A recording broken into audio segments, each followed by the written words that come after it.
Dan untuk mengetahui situasi terakhir di DPP Partai Golkar, kita langsung bergabung dengan jurnalis Kompas TV, ada Asri Gunawan di sana. Selamat siang, Asri. Ini yang menjadi pertanyaan sebelum PLT ditetapkan, kemudian siapa yang memimpin Partai Golkar, Asri? Saat ini yang mengemban tugas Ketua Umum Partai Golkar selama proses menuju ke penunjukan PLT Ketua Umum Partai Golkar yang akan digelar pada Selasa besok 13 Agustus 2024 ini diemban tugasnya oleh 11 Wakil Ketua Umum Partai Golkar. Sebagaimana ini yang disampaikan oleh Wakil Ketua Umum Partai Golkar Ahmad Doli Kurnia pada konferensi pers kemarin malam di DPP Partai Golkar. Jadi 11 Wakil Ketua Umum Partai Golkar ini akan melaksanakan tugasnya sesuai dengan bidangnya masing-masing untuk kemudian menjalankan tugas dari Ketua Umum Partai Golkar sebelum akhirnya nanti dilakukan rapat pleno yang akan digelar besok. Nah, secara de facto saat ini memang tugas Ketua Umum sudah diemban oleh Wakil Ketua Umum Partai Golkar. Namun secara de jure nantinya status atau pengunduran diri Airlangga ini akan dibahas atau ditentukan dalam rapat pleno yang akan digelar besok. Artinya juga dalam rapat pleno besok tidak hanya akan membicarakan atau mencari siapa sosok pengganti yang akan kemudian menduduki posisi sebagai PLT Ketua Umum Partai Golkar, tapi juga akan membahas legitimasi dari pengunduran diri Airlangga Hartarto. Kita ketahui bersama, Yan dan Saudara, bahwa pengunduran diri Airlangga Hartarto ini dilakukan atau dikeluarkan olehnya pada hari Sabtu 10 Agustus kemarin dengan alasan ini untuk menjaga stabilitas di internal Partai Golkar. Dan juga ada beberapa selentingan-selentingan kemudian yang memang menyampaikan atau muncul di publik ini bahwa memang Airlangga Hartarto ini lebih ingin berfokus kepada pemerintahan.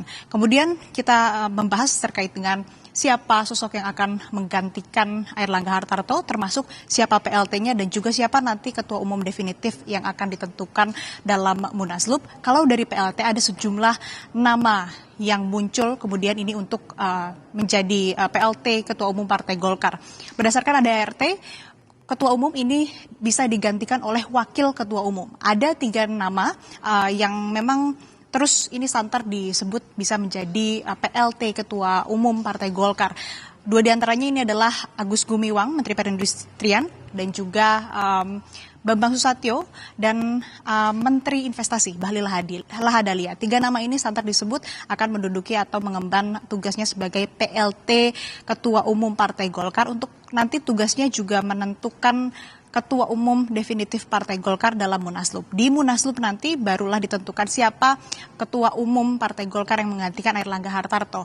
Memang muncul sejumlah nama termasuk Wakil Ketua Umum, tapi juga di publik begitu nama yang santer muncul juga ini nama Gibran Rakabuming Raka. Ini memang belum ada konfirmasi sama sekali dari Partai Golkar terkait siapa nantinya yang akan menggantikan Airlangga Hartarto. Apakah dari internal Partai Golkar atau justru dari eksternal? Salah satunya nama Gibran yang sering disebut. Dan untuk rapat pleno digelar besok di gedung DPP Partai Golkar.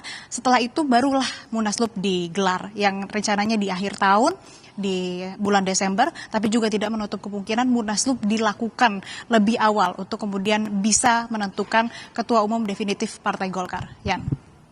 Ya, ada 11 Wakil Ketua Umum Partai Golkar yang memimpin sementara sebelum dilakukan rapat pleno besok. Kemudian juga Asri, dengan perubahan ini apakah juga memengaruhi pilkada dan juga kabinet yang tengah disusun pada saat ini, Asri?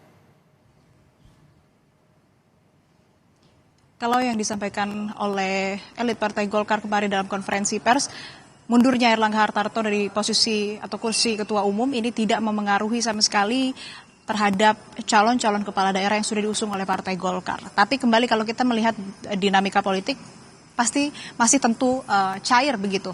Tidak menutup kemungkinan juga ada perubahan-perubahan yang terjadi. Tapi kalau kita lihat lagi Partai Golkar ini di beberapa daerah di Pilkada Jakarta, Pilkada Jawa Barat sudah mengusung nama calon gubernur. Tapi belum ada calon wakil gubernurnya. Nah ini mungkin yang masih dilakukan negosiasi di internal Partai Golkar maupun juga eksternal. Apalagi ada Kim Plus di sana yang mungkin ini dinamikanya masih terus terjadi, masih terus cair. Jadi untuk calon-calon kepala daerah ataupun juga nama-nama yang sudah diusung untuk kemudian nantinya rencananya akan dicalonkan atau diusung oleh Partai Golkar dalam pilkada di beberapa daerah. Kalau kata Ahmad Doli Kurnia, Wakil Ketua Umum, ini tidak akan merubah itu semua. Tapi politik atau dinamika politik yang masih terjadi ini masih cair, masih terbuka segala kemungkinan, tidak menutup kemungkinan juga bahwa akan ada perubahan-perubahan posisi ataupun juga peta koalisi maupun siapa-siapa saja nama yang nanti akan diusung oleh Partai Golkar dalam pilkada di sejumlah daerah. Yang jelas memang untuk dampak ataupun juga pengunduran diri Airlangga Hartarto ini menyebabkan berbagai dampak begitu, baik juga untuk di internal Partai Golkar tapi juga di koalisi Indonesia Maju dan juga Kimplas yang memang saat ini kalau kita lihat rentang waktunya Yan dan saudara sudah semakin dekat dengan pendaftaran calon pilkada di tanggal 27 Agustus mendatang. Yang ini juga menjadi perhatian bagi banyak pihak termasuk internal Partai Golkar dan juga eksternal khususnya para partai politik yang tergabung dalam koalisi Indonesia Maju. Yan. Ya, Golkar menyebut mundurnya Airlangga Hartarto tidak mengubah terkait pilkada, namun dinamika ini cair. Kita tunggu seperti apa juga besok keputusan dari rapat pleno yang dilakukan oleh Golkar. Terima kasih jurnalis Kompas TV Asri Gunawan melaporkan langsung dari kantor DPP Partai Golkar di Selipi, Jakarta Barat.